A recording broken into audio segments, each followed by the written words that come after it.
Bonjour. Bon, aujourd'hui, on va s'intéresser à un exercice d'analyse niveau terminal concernant la notion de parité faisant intervenir une fonction logarithme. Un exercice très intéressant, surtout l'étude de la question de parité. Alors, l'exercice est le suivant. Soit f, la fonction définie par f de x égale à ln de x plus racine de x carré plus 1.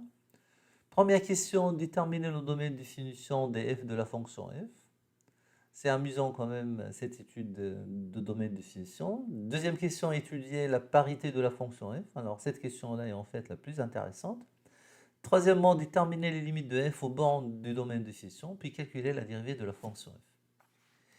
Alors, tout d'abord, remarquons que quel que soit x dans R, vous avez x carré qui est strictement inférieur à x carré plus 1.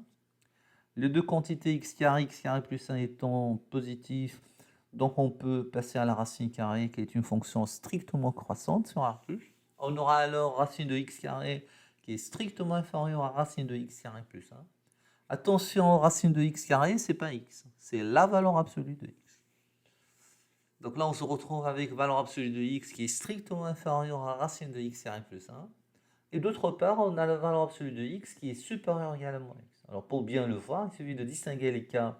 Si x est positif, moins x est négatif, et donc inférieur ou égal à la valeur absolue de x qui est positif, la valeur absolue étant tout le temps positive.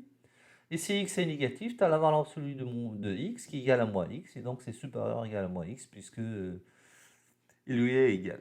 Et donc, en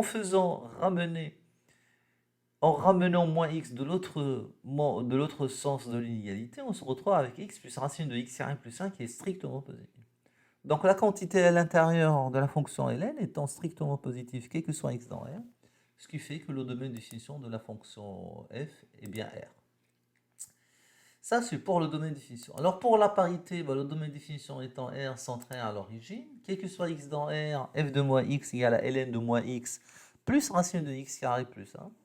On risque à ce stade-là de se précipiter et de dire, puisque ce n'est ni égal à f de x, ni à moins f de x, et donc f n'est ni pair ni impair.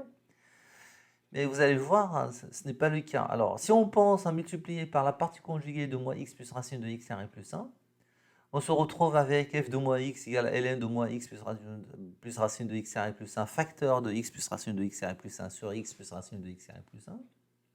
Le numérateur étant une identité remarquable, donc ça donne ln de x carré plus 1 moins x carré, ce qui donne 1 sur x plus racine de x carré plus 1. Or on sait que ln de 1 sur 1 c'est égal à moins ln de 1, donc ça donne moins ln de x plus racine de x carré plus 1, ce qui fait égal à moins f de x. Donc f de moins x égale à moins f de x, quel que soit x dans R, ce qui fait que la fonction f est une fonction impaire. Voilà, très belle question sur la parité. Maintenant on va s'intéresser aux limites aux bornes. Donc, la limite de f de x quand x tend vers plus l'infini, c'est la limite de ln de x plus racine de x carré plus 1. Quand x tend vers plus l'infini, à l'intérieur de ln, tout tend vers plus l'infini, sans aucun problème. En composant par ln, or ln il tend vers plus l'infini ou plus l'infini, donc la limite c'est plus l'infini. Alors pour moins l'infini, ça risque d'être un peu plus compliqué. Alors la limite de f de x quand x tend vers moins l'infini, et donc, à l'intérieur de ln, on aura x étant vers moins l'infini et racine de x carré plus 1 étant vers plus l'infini. Et donc là, une identité, une forme indéterminée. On pourrait penser à multiplier par la partie conjuguée. Mais il est beaucoup plus intelligent d'exploiter la parité de la fonction f. Donc là, f de x est égal à moins f de moins x parce que la fonction f est impaire.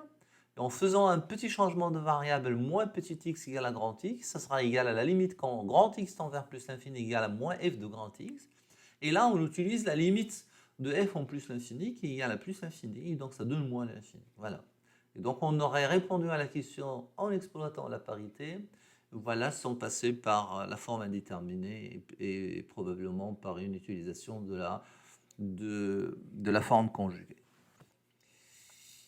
Alors, troisième question, on va s'intéresser à la dérivée, quel que soit x dans R, f' de x, donc c'est la dérivée d'une composée ln de u de x, la dérivée de ln de u de x qui est à la u' sur u, donc x plus racine de x carré plus 1', le tout sur x plus racine de x carré plus 1, qui est égal à 1 plus, alors la dérivée de racine de u de x c'est u' sur 2 racines de 1. Donc la dérivée de x carré plus 1, c'est 2x sur 2 racine de x carré plus 1. Le tout sur x plus racine de x carré plus 1. Au numérateur, on va réduire, on va simplifier par 2 et réduire en même dénominateur. Puis on va simplifier après par x plus racine de x carré plus 1, ce qui donne finalement une dérivée très simple, f' de x égale à 1 sur racine de x carré plus 1, qui est bien strictement positif, et donc la fonction f est strictement croissante sur R. Alors, une autre remarque concernant si on vous demande un jour une primitive de 1 sur racine de x carré plus 1, et bien maintenant vous le savez, hein, c'est la fonction f, c'est ln de x plus racine de x carré plus 1. Voilà, j'espère que ça vous a plu. Je vous remercie, à bientôt.